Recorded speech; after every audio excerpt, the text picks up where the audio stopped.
Saxon Advanced Mathematics, lesson 123. This is a lesson that has been a long time coming.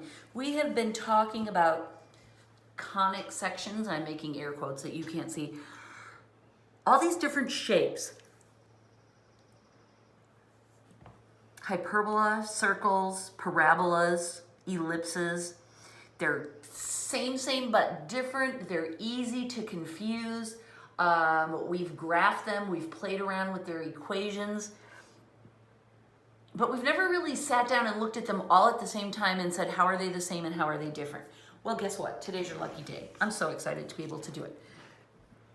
The full general conic equation looks like this. It's long.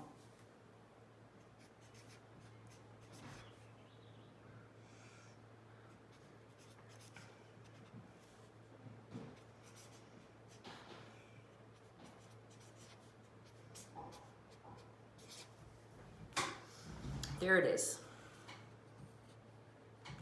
As you finish copying it down, let me point out that this master list has all the different possible combinations of terms that we could get when we have as many as two x's and two y's, right? Here's an x squared, xy, y squared, plain x, plain y, and plain number.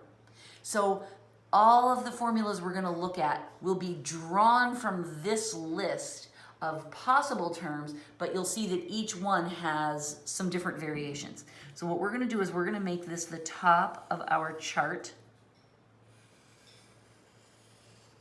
And then I'm going to list the 4 different types of equations. And I'm going to give you some tips and ideas about how you can tell one from the other. In this first column, I'm going to write what I would call the mathematical description of what makes that one unique. So the first one is going to be a parabola, but I want to write, let's write parabola. That's our first one. And I'm going to write here the simplest way to know when you've got one. It will have one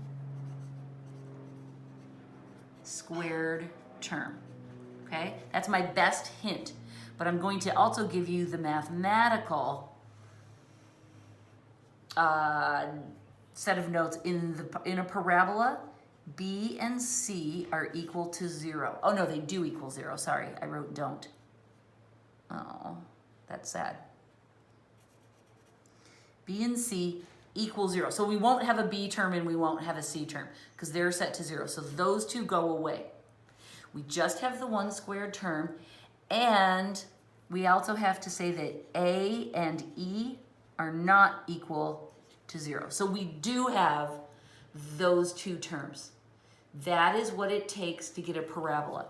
When we have an actual parabolic equation, it can look like this, for example, x squared plus 4x minus y minus 1 equals 0.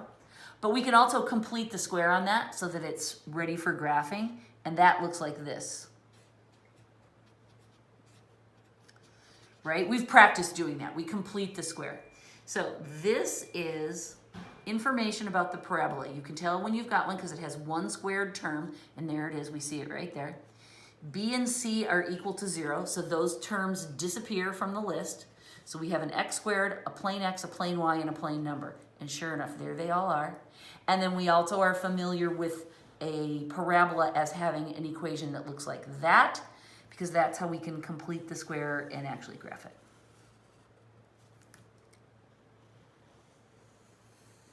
Next shape, the circle. The easiest way to tell when you've got a circle is there's no x or y, and the coefficients of x and y are equal. And I'll show you an example in just a minute. The way I say this in fancy math talk is like this. B equals 0, so there's no xy term.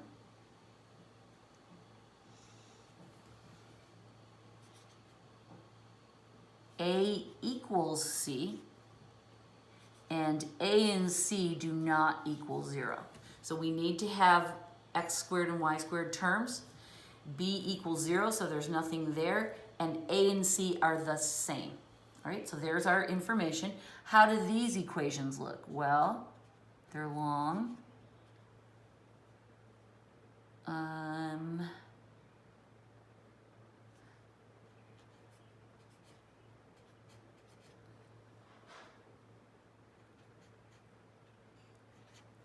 There's one way we write them, where everything's just written out, or we can separate these and complete the squares, and we get something that looks like this. And this is the graphable form of it, where these help us tell where the new origin is, and that is the square of the radius. We're not going to graph them, so I'm just giving you a little bit of a reminder. Don't worry if you don't remember all the rules. Remember, one of the things about being an advanced mathematics student is you know how to use a textbook, and I mean in these days the internet too. You know how to research to find formulas or remind yourself on procedures that don't immediately spring to mind. Know how to use your resources. If you don't remember, it's not the end of the world. No one can remember all of this. Okay, next one is an ellipse. Ellipse is a fancy name for oval, remember that. An ellipse, you know you've got one when x squared and y squared have the same positive or negative sign.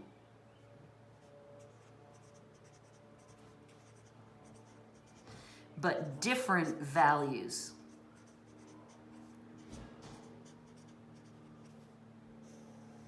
Okay? So if the coefficients of x and y are the same, then you've probably got a circle. If they're the same, if they're different values but the same sign, then you have an ellipse. An ellipse, b equals 0.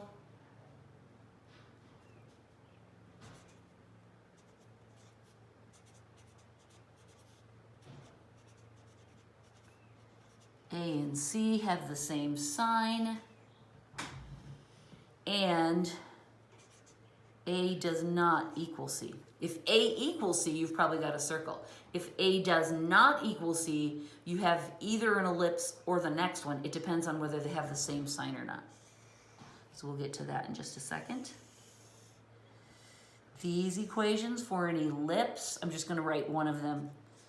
4x squared plus 3y squared. This is all one line. Okay? They have the same sign but different values. And again, there is no b term. Notice that so far we've said that b equals 0 on every one of these. We're going to come back to that. That's not a coincidence. And then our last one here is a hyperbola. Remember, a parabola is just the U shape. The hyperbola is the two U's, like the marking on a basketball is what I always think of. And this is where x squared and y squared have different, opposite, I would say, opposite signs. And in fancy math language, we say b equals 0. And we say A and C have, hi kitten, I've got a cat, opposite signs. Notice that's the key difference between the ellipse and the hyperbola. Ellipse has same signs, hyperbola has opposite signs. And an example of this one would be 4x squared minus 3y squared. Okay, got a kitten diving at my window. I'll be right back. Breathe and think about how complicated this is.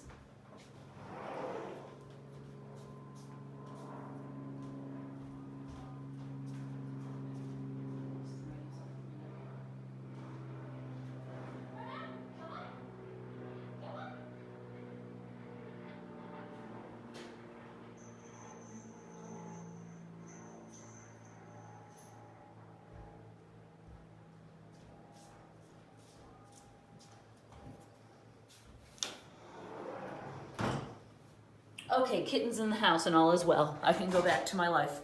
Okay, so these are the four main types of conic sections. We're going to refer to these notes. These are the more mathematical descriptions of what makes them unique. And then this is an example of the kinds of equations that they generate. I have a couple other notes I want to say, and then we'll get into the problems. Notice that in all of our, oh no, I want to talk about degenerate. When I was growing up, that was a prime insult that we threw around. You're a degenerate. I don't know what the equivalent is, but kind of like a weirdo. A degenerate conic sections are simpler shapes. They could be a point, a line, parallel lines, or even this is intersecting lines. Okay, so this is parallel lines, this is intersecting lines. I guess I should write that, that's too weird. Parallel lines or intersecting. So they're perfectly legitimate shapes, and they're important and interesting, and we've learned a lot about them. But in terms of being recognized as conic sections, they wear this ugly label of being degenerate conic sections. So they're just simpler. All right, now here comes the interesting thing that I've been waiting to talk about for so long.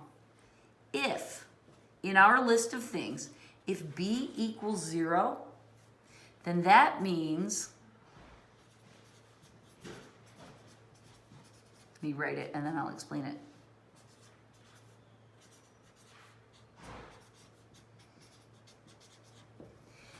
If, this has nothing to do with this, by the way.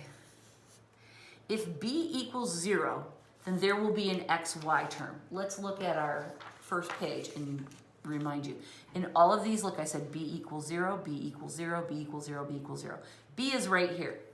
If we let b equal something other than 0, that means we're going to have a new term in our equation, right? We've boxed it out by saying no, b equals 0 in all of the ones we've looked at. But what happens if we do let b actually be a number? Oh, if b is not 0, I'm sorry. I'm having trouble with that lately. Okay, if b is a number other than 0, then there will be an xy term, and what that means is that an xy term causes, are you ready? Rotation. That's how we get our shapes to move off that x and y axis that we have kept them so closely aligned to, that has simplified all of our work. We've always made sure that b equals 0, and finally we are going to talk about, well, what happens if we do let those shapes rotate? Now, we're going to keep it really simple. We're only going to look at one kind of rotation. And the type we're going to look at is, just a second, I just want to write this.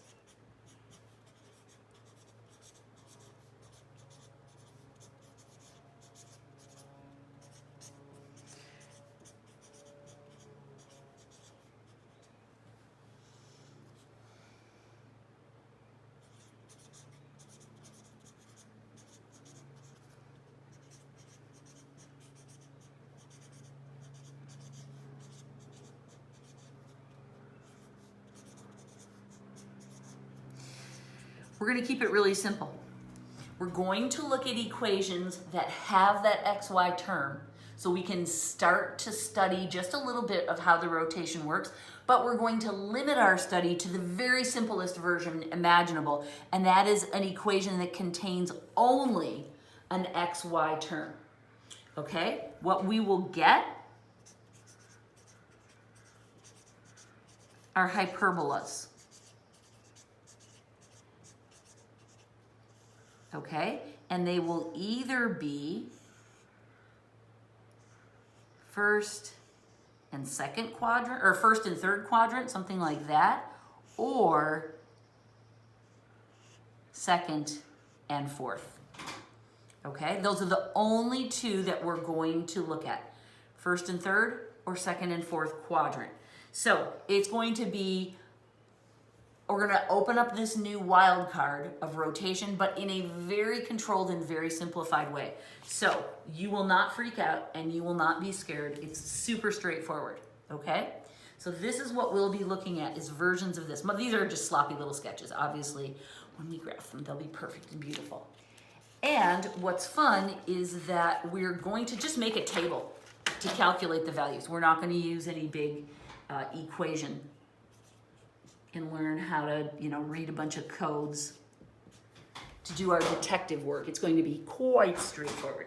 So here's example 123.1. Oh, that's got a nice ring to it, doesn't it? We're supposed to graph x, y equals minus 4. We've already been told that this is going to be a rotated hyperbola. So we know what we're in for. We know it's either it's going to be those the two quadrants that are on a diagonal from each other, either first and third or second and fourth. We don't know which yet, but we're going to figure it out. The easiest way to do this is just to make a table. So let's give ourselves a little room to work. And we're going to choose quite a few values. So I might make this bigger. John chooses 6 values. And it's not a bad idea. So we'll choose a value for x. And then what we'll do is put this in here, x times y equals minus 4. But what I like to do is if we solve this for x, then we can come up with a formula that'll be a lot easier to calculate. And we know that x will equal minus 4 divided by y, right? I'm just going to divide that away. So this is an easier way to deal with it because we don't have to do as much algebra with each calculation. And that'll give us a y value. Okay, so let's choose some nice numbers. Let's choose 1 and negative 1 to get us started. So this will be minus 4 over 1. Well, that's negative 4. And then what if this is negative 1? Then that's negative 4 over negative 1. That's positive 4. So far, I'm feeling really comfortable with these calculations. Are you? Let's use 4 because that will make a nice even fraction. So if it's positive 4, that will be negative 4 over positive 4. Again, I'm just referencing this reformed shape of the original equation. This would be negative 1, and if I do negative 4, that's negative 4 over negative 4. That's positive 1. And then let's use the 2's. Positive 2 and negative 2. That'll be enough. Negative 4 over positive 2 and negative 4 over negative 2. Okay. Simple, simple, simple calculations. Now we are ready to graph.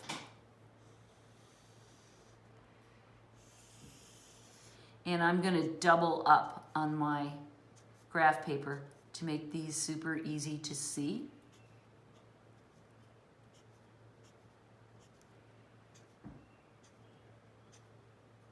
Okay, so I'm just going to graph in the points. 1 this way and negative 4 down. That would be right here. Negative 1 and positive 4. We can see where this is going really fast, can't we? Positive 4 and negative 1. Positive 4 and negative 1. Negative 4 and positive 1. And now the 2's, so we can see it's second and fourth quadrant. We can see the basic shape. This value will fill in the middle and give us a sense of how the curve bends. 2 and negative 2. And negative 2 and positive 2. So now we're ready to draw our picture. We know that there will be asymptotes at the axes. That was maybe not super apparent in my sketch. Let me show you. It's not very apparent at all. This one's the closest, I don't know. It's like this, right? They're never going to touch on the sides, but they're going to come close. So this just helps us fill in that shape, and so I can draw something like this and something like this, right? But these are asymptotes. They're never going to touch that axis. This is our final answer, and we can call this xy equals -4. It is a rotated hyperbola because it's in the quadrants instead of aligned to the axes perfectly. All right, beautiful. Okay, so that's one type of problem that this lesson generates, and then here's the other one. Example 123.2. The following equations are the equations of a circle, a parabola, ellipse, and hyperbola, not necessarily in that order. Tell which is y, and then write the equation of the ellipse in standard form and describe it. Okay, so we have 4 equations. We're going to figure out which one is which, and then we're going to go back to the one that we decide describes an ellipse, and we're going to put it into standard form, and we don't have to graph it, but we're going to write down whatever it means. All right, so we don't know what that means. Let's just carry on. Okay, here's the first one, A. And in this case, I would say when you're starting these problems, you should definitely write them down because you'll notice things that you might not notice if you just glance. For example, as I write this down, I see there's no y squared term. There is only one squared term, and that's an x squared, and then it goes into the individual. So I go back to my original list, and that's where these notes are going to come in handy. One squared term means it's a parabola. So A is a parabola. Is that right? A is a parabola, yes, one squared term. B, copying, we're noticing, well, this is minus,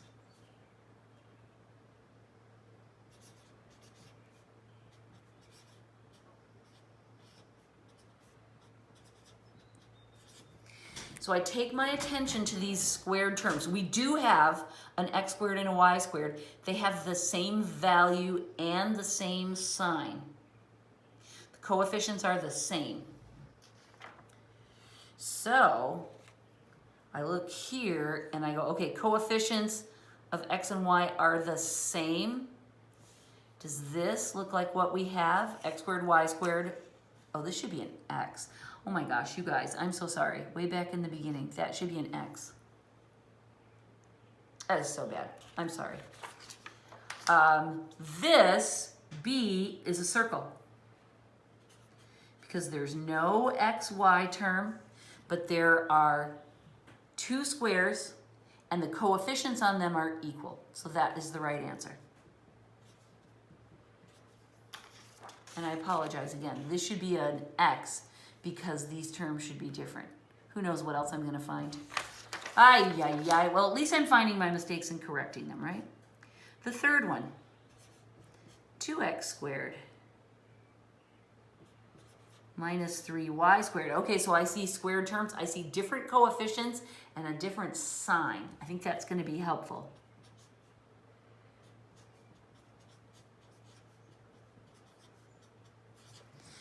Okay, different coefficients and different signs.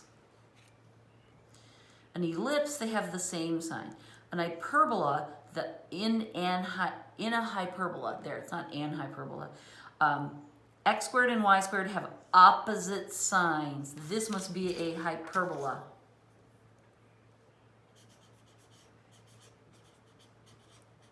And indeed it is. And then our last one must be our long-awaited ellipse, right? 9x squared plus 4y squared. I'm copying this out of the book, remember? I'm not making this up. 24y plus 36 equals 0. All right, So I know I have to pay attention to the squared terms. That's going to help me distinguish. I see they are the same sign, but different values. Same sign, different values. Ooh, right here, same sign, different values. So this must be an ellipse. That is correct. And then this is the one that John wants us to write the equation of the ellipse in standard form and then describe it. So what we have to do is rewrite this. We have done this before, back in the day, but I'll remind you of how to do it. The first thing we do is we sort out the x's from the y's. So I'm going to write 9x squared plus 36x. Then I'll do the y's, 4y squared minus 24y. And then I'm going to bump the 36 across. Kick him to the curb. Now, what we want to do is we want to complete the square for both of these. So this is going to be 9x squared plus 36x.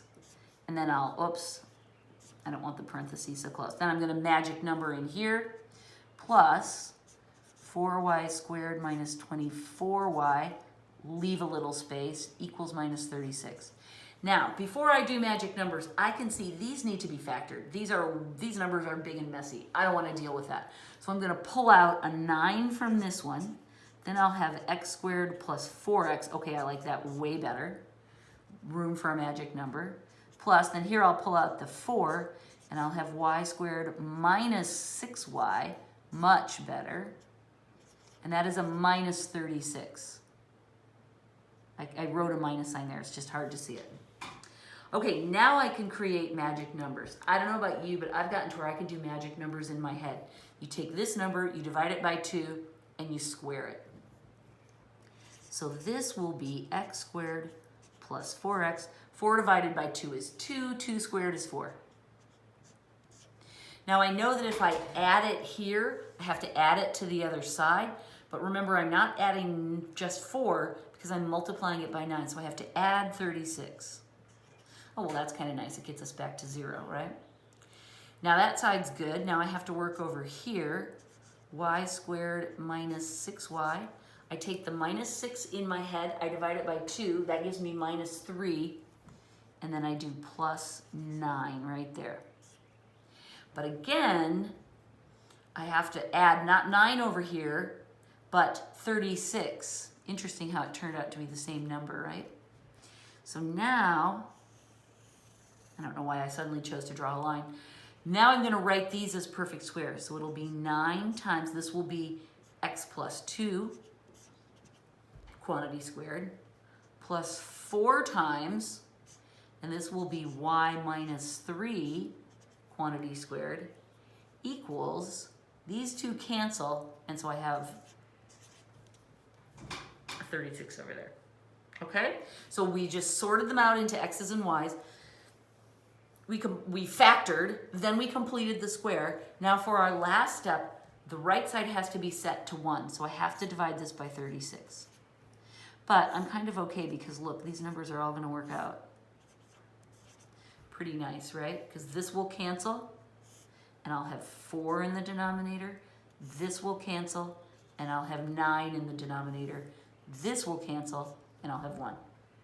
So I'm going to just move to another page. Copy that over.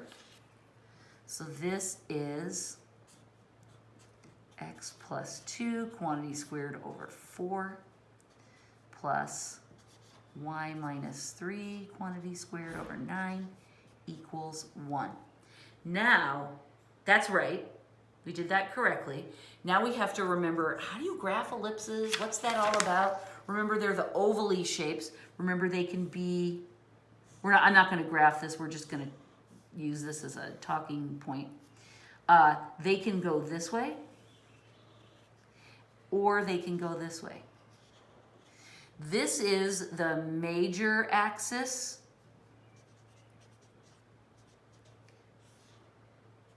Because it's the longer one. And in this one, this is the major axis.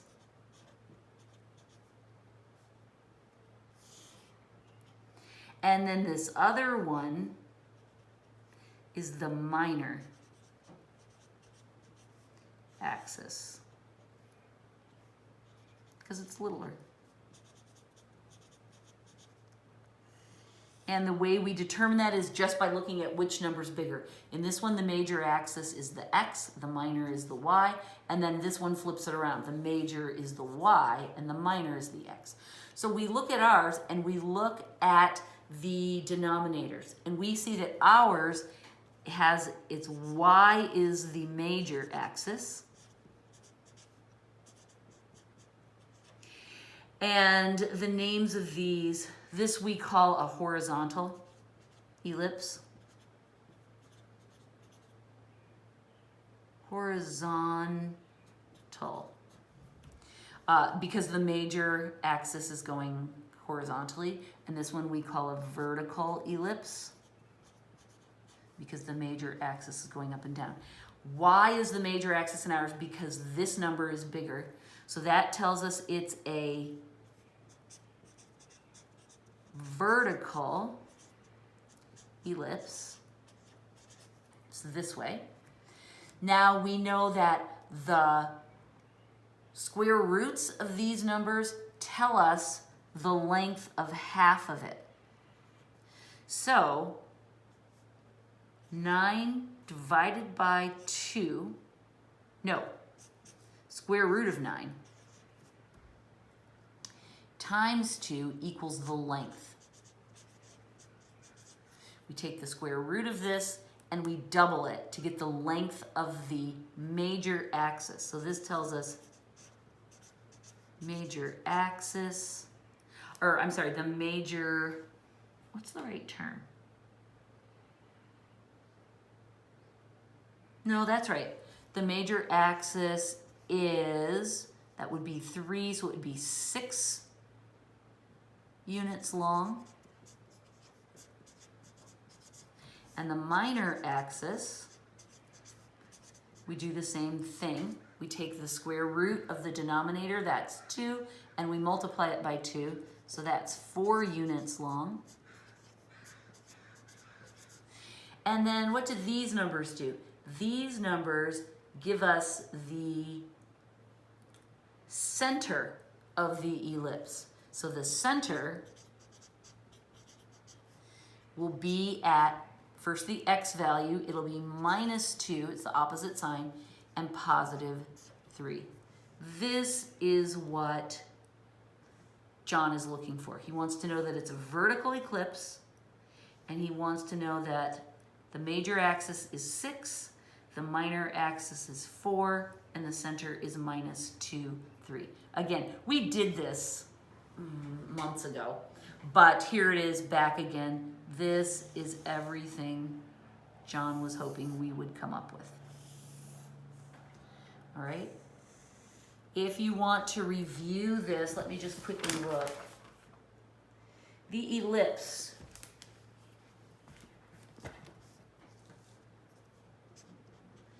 We studied in multiple lessons. There was 71. I'm just glancing at my table of contents for you. 89. I think it was just 2. I'm just quickly scanning the table of contents. Yeah, those are the 2 lessons that we really focused on the ellipse. So if you feel like your knowledge of this is shakier than it should be, then here's where you can go to review some of this. You can also check out those videos again. Okay, that is lesson 123. Where's my checklist? Yay! See you tomorrow.